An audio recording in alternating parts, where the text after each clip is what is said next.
Unidad 4. ETA. Bienvenidos a la unidad 4 de los podcasts de Lengalia. El tema de hoy es ETA y vamos a empezar directamente explicando sus siglas y para eso nos acompaña David. Hola, David. Hola, ¿qué tal? El tema de hoy es un poco serio y difícil, ¿no? Sí, para un español siempre es complicado hablar sobre ETA.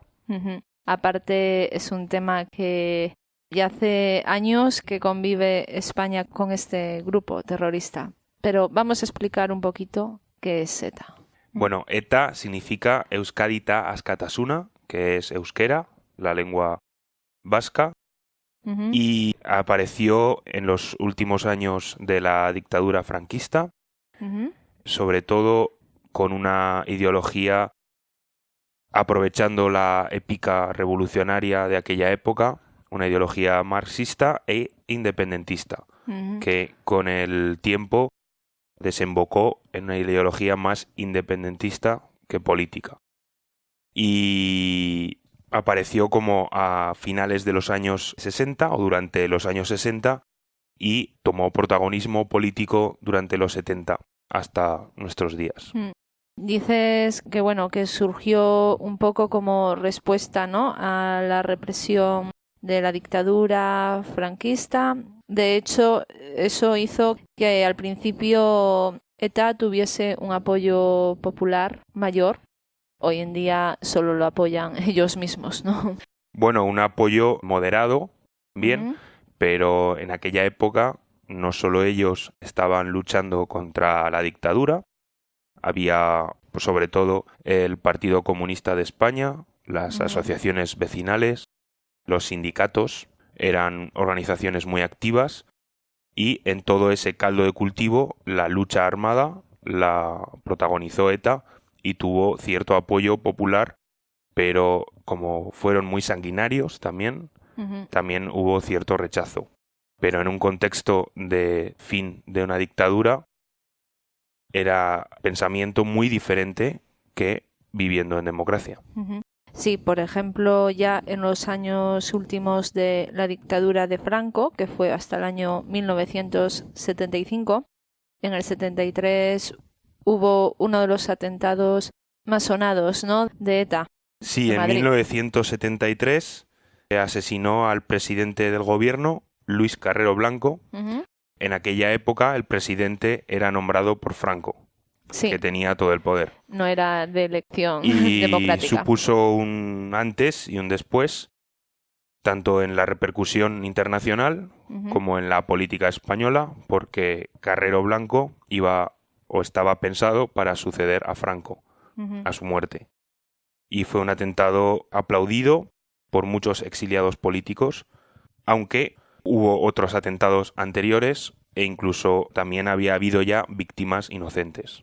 Sí, porque en principio los inicios, claro, tenemos que dejar claro que ideología de ETA, por decir ideología, ni debería considerarse ideología. Lo que hacen ellos, por encima de todo, creen en la lucha armada para conseguir sus objetivos y ello lo que dices, ¿no? Al principio los principales objetivos eran guardias civiles, militares, políticos. Vamos, o gente relacionada con el gobierno franquista, pero muchas atrocidades, ¿no?, cometieron y que cogieron a inocentes. Bueno, en principio cualquier víctima es inocente, pero ya hablamos de incluso niños. Yo no sé si en Zaragoza hubo un caso con gran repercusión. En Zaragoza hubo uno de los atentados más sonados, junto con el de Hipercor, que podemos comentar luego. Pusieron una bomba de gran potencia en la casa cuartel de la Guardia Civil. La casa cuartel es un edificio donde antes, ahora ya no tanto, viven las familias de los guardias civiles y también ahí están al lado para tener una mayor protección, quizá, y porque los desplazamientos de los guardias civiles eran muy frecuentes, les daban un alojamiento al lado del cuartel. Sí. Entonces ahí estaban no solo guardias civiles, sino también sus familias. Murieron 21 personas, creo, bastantes niños, y fue un atentado muy sonado. Estos atentados, junto con el de Hipercor también, Sí, que es en Barcelona. un supermercado en Barcelona, hubo muchos muertos y básicamente clientes del supermercado. Estos atentados de este calibre han ido haciendo cambiar el pensamiento de la población española y se han dado cuenta de que las prácticas terroristas son abusivas y atroces y en su mayoría no dispone de apoyo popular en ninguna parte de España. El brazo político de ETA, ¿no? Herri Batasuna. Bueno, Herri Batasuna era el nombre antiguo, ¿no? La antigua HB. Herri Batasuna fue un partido político creado por ETA o al auspicio de ETA cuando se produjo la transición. Cuando acabó la dictadura hubo unos años en los que se estaba organizando cómo iba a ser la democracia en España. Durante esos años ETA se dividió en ETA militar, que solo creían en la lucha armada, y ETA político-militar, que también creían que la lucha armada era una parte de la lucha política y lo importante era la lucha política. Cuando llegó la democracia, ETA político-militar desapareció, se integró en la democracia a cambio de una amnistía del gobierno a los presos, no solamente por participación, sino también con delitos de sangre, y esas personas se integraron en partidos políticos como Euskadiko Ezkerra o Aralar y empezaron a participar en la democracia, mientras que ETA militar continuó su campaña de atentados, de extorsión y de terrorismo. Y una actividad, la de ETA, que también ya más acercándonos hacia a la actualidad, pero creo que empezó en el 92.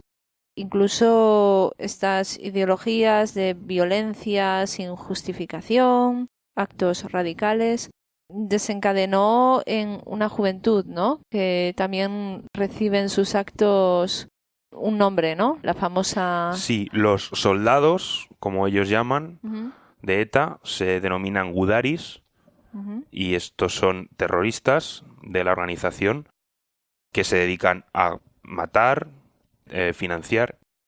Luego, para, digamos, hacer más intensa su presión, también diseñaron una estrategia basada en menores de edad, que engañados o partidarios por la familia del independentismo, se enrolan en grupos que cometen delincuencia de baja intensidad, como quema de autobuses, lanzamiento de cócteles Molotov, pintadas en casas de líderes políticos, amenaza en general a la sociedad. Y al ser menores de edad, no es tan sencillo que las fuerzas del orden puedan atajar controlarlo. o controlarlo. Esta práctica se denomina kale borroka, que en euskera significa lucha callejera. Lucha callejera que está todos los días presentes en los informativos. Tenemos también Ha estado más presente. Tenemos también que decir que este tipo de actos se llevan sobre todo a cabo en el País Vasco, ¿no? Sí. ETA, claro, lo hemos dado por supuesto, sí. porque a nosotros nos afecta muy de lleno, pero su ideario consiste en conseguir la independencia y el Estado socialista en el País Vasco, que no solo está en España, sino que ocupa parte del territorio francés. Por lo tanto, la mayor parte de sus actividades terroristas están concentradas en el País Vasco, Guipúzcoa, Álava y Vizcaya, y también en la capital de España y en las principales ciudades españolas. Sí, donde pueden tener mayor repercusión, ¿no? Sus actos o hacer más daño. Decías, Francia llegó a ser, creo que le llamaban el templo o algo así. El santuario, ¿no? El santuario de ETA, ¿no?